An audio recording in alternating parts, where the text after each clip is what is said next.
जिसने बच्चे के साथ 2 नंबरियां की हुई मदरसों में, वो सारे लोग आ गए। ये क्रिमिनल, उनमें कॉन्सेप्ट ये पाया जाता है कि सख्त से सख्त सजा दी जाएगी, जबकि स्टडीज इसके ऊपर आपको अक्सर स्टडीज यही बताती हैं, क्या हर काम की सजा, क्या सजाए मौत होती है? नहीं, डिफरेंट डिग्रीज होती हैं। और उसके बरक्स, यानी भालू को देखा है कि भालू है, भालू का हाथ जख्मी हो, बेचारा पूरा भालू हो, जो वो आपको भालू चीर फाड़ दे। अभी अब फिर पेरिस में एक हरकत कर दी एक मोमिन ने।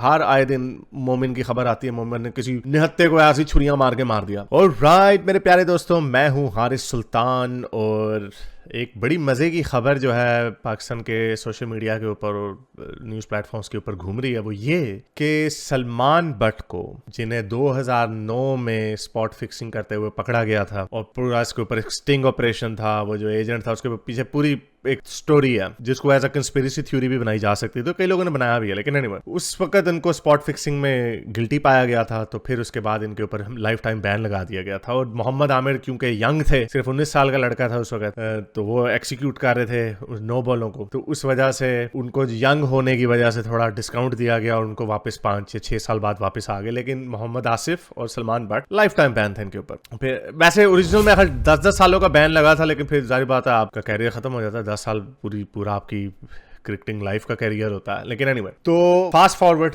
अब चूंकि पाकिस्तान का टूर आ रहा है, ऑस्ट्रेलिया में बड़ी धुलाई होनी है हमारी, और वहां पे वहाब रियाज कोच हैं, तो उनके असिस्टेंट के तौर पे सलमान बट को उन्होंने बनाया था। तो ये खबर बनी हुई थी और नीचे लोग पागल हो गए, क्योंकि हमारे मुल्क में तो बहुत सारे मसीहे रहते हैं, बल्कि फरिश्ते रहते हैं हमारे मुल्क में। तो जिसने दूध में मिलावट की हुई, जिसने जहर मिलाया हुआ जलेबियों में और खाने में, जिसने बच्चे के साथ 2 नंबरियां की हुई मदरसों में, वो सारे लोग आ गए। ये क्रिमिनल, ये स्पॉट फिक्सर, ये कैसे रिहेबिलिटेट हो सकता है? अब आप लोग भी कहेंगे नहीं हारिस भाई, गलती है तो सजा तो देनी पड़ेगी। जरा सजा के बारे में सोचते हैं कि एक बंदा अपने करियर के पीक पे है, गलती हर एक से होती है। हम सारे, अगेन, गलती की नौयत ऊपर नीचे हो सकती है, लेकिन गलती सारों ने की हुई है। बताएं, क्या मैं आप सारों से अगर पूछूं कि एक कागज पे लिखें जो आपका सबसे गंदा काम था, गलत, मॉरली या क्रिमिनली, जिस भी पॉइंट ऑफ व्यू से, जरा मैं आपको कहता हूं लिखें, जरा आप वो लिख लें, या आप वो नहीं लिखेंगे, या आप जो सेकंड वर्स्ट है या थर्ड वर्स्ट है वो लिखेंगे। आई एम श्योर, और इसकी वजह ये है कि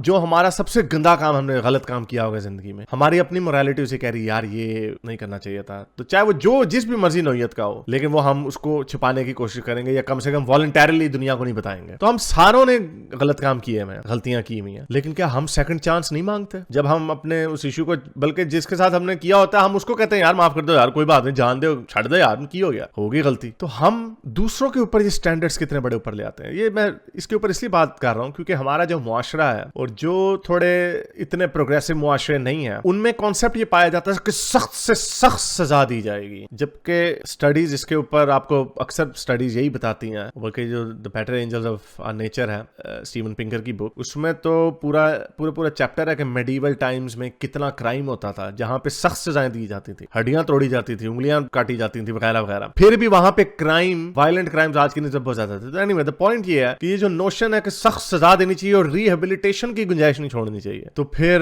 वहां पे कंपैशन नहीं है मुआशरे में। गोरों के मुआशरे में, प्रोग्रेसिव मुआशरों में इसीलिए कंपैशन है, वहां पे रिहेबिलिटेशन होती है कि अगर किसी ने कत्ल भी किया तो 15 या 20 साल बाद उसको बाहर आने का मौका दिया जाएगा। Now I am not going that far into it कि क्या उम्र कैद होनी चाहिए, सारी उम्र जेल में रहे या फांसी। आई एम जस्ट सेइंग कि इसके पीछे ये नोशन है कंपैशन का। अब एक बंदे का कैरियर पूरा खत्म, पीक पे था, खत्म, जिल्लत, और उससे कभी बहानेबाजी नहीं की। जिसको हमने वापस आने का मौका दिया वो आज तक बहाने मारता, मोहम्मद आमिर, वो आज तक अभी भी अपने आप को विक्टिम कहता है। और जो मजहर मजीद की जो स्टोरी है, जो पता नहीं किसने, बीबीसी ने बनाई थी, किसने बाद में बनाई थी डॉक्यूमेंट्री, उससे उसको वो कंस्पिरेसी थ्योरी के तौर पे यूज कर सकता था। लेकिन ये बंदा जो कह रहा है, इसको मैंने जहां तक मेरा नॉलेज है, इसने कभी बहाना नहीं मारा। इसने यही कहा है कि मेरे से गलती हुई, मैंने कौम को शर्मिंदा किया, मैं माफी चाहता हूं। इसके अलावा उसने कभी कोई और बात नहीं की। तो जिस बंदे ने गलती मान ली, उसको हम रिहेबिलिटेशन का चांस नहीं दे रहे। रिहेबिलिटेशन से मुराद ये नहीं कि उसको पाकिस्तान टीम का कैप्टन बना दिया। रिहेबिलिटेशन से मुराद ये कि उसको अब हम दोबारा कह रहे हैं, दूसरा चांस दे रहे हैं। आज दुनिया में कोई बात नहीं, कर दिया तुमने कसूर, तुमने उसकी सजा दे दी, 12-13 साल हो गए, now we want to rehabilitate you. क्या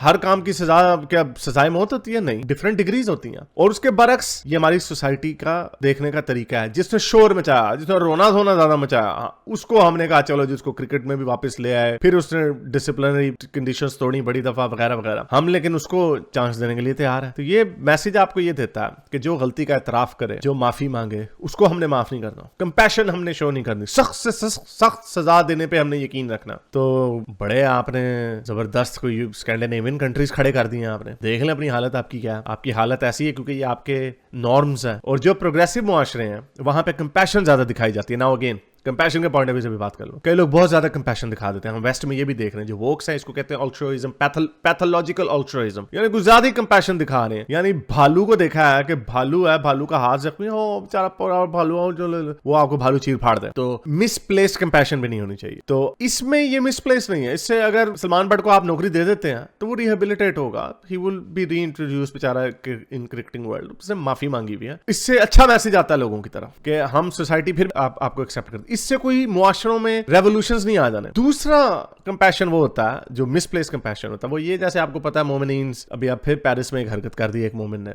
हर आए दिन मोमिन की खबर आती है, मोमिन ने किसी निहत्ते को ऐसी छुरियां मार के मार दिया। यूरोप में हो रहा है ऐसा बहुत ज्यादा। तो उसके बदले में वोक्स जो है वो कहते हैं नहीं नहीं कोई बात नहीं, हम आपको अभी भी गलत। नाउ दैट्स मिसप्लेस कंपैशन, ये पागलों वाला कंपैशन है। इससे रेवोल्यूशंस आ सकते हैं, इससे राइट विंग जो है वेस्ट में ज्यादा मजबूत होती चली जा रही है। तो ये बहरहाल मैंने इसके ऊपर बात इतनी सी करनी थी कि ये हमारी कौम का मुहिम्मा ऐसा है कि जो माफी मांगता है, जो गलती को एक्सेप्ट करता है, उसको हम रिहेबिलिटेशन के ऊपर यकीन नहीं रखते, हम कंपैशन के ऊपर यकीन नहीं रखते। और टू मेक मैटर्स वर्स, हर बंदा यहाँ पे गंदा नंगी फिल्में देख रहा होगा लेकिन बाहर आके लेक्चर आपको देगा कि जी अच्छे इखलाकियात क्या होते हैं, हमारा बच्चा बड़ा अच्छा है, देखें जी 5 वक्त का नमाजी है। वो इंटरनेट की हिस्ट्री खोल के देखो, वहां पे लग पता अड्डे लंबे लंबे काले काले भाइयों की लड़ाइयां देखता होगा।